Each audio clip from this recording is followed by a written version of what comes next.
All right, what's going on YouTube? I'm going to show you how to siphon your pool off with using your garden hose. It could be a 100-foot garden hose if you want.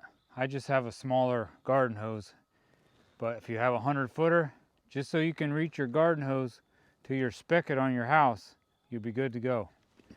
Take the male end of your garden hose, and for me, I got to slip it up under my little net here, and slide it down into, I don't know what you think might be deepest part of the water that's on your cover.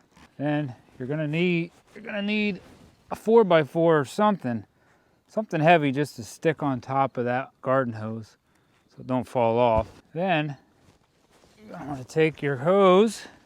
Might be easier if you stretch this out beforehand, but since mine's short, it's not that hard. Take this, hook it up to your spigot, or you can just sit here and suck on this for a real long time. Just keep sucking. Eventually water will come out of that.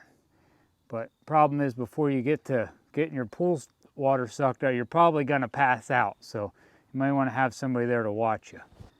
Put that on your spigot. Don't put it on real tight. Just put it on there loosely. And then turn your spigot on. Now we're gonna start filling it up. Don't turn off the video. I promise, I know what I'm doing. Sometimes. All right. See the bubbles coming up? Wait till the bubbles stop. Oh, the bubbles stopped. Now, go back to your spigot and turn it off. And take it off of your spigot.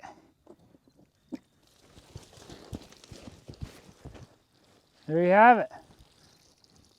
Now, I am siphoning my pool out. I found that's the easiest way to do it, unless you have some kind of pump. Now don't siphon that out right next to your house. I recommend taking this and putting it away from your house. You don't want to put this water down in your basement. Well, that's a real simple way to use any hose you have, just so you can reach the spigot on your house. Well, I hope this really easy video helped you out. Hope you have a good winter. God bless. Have a great day.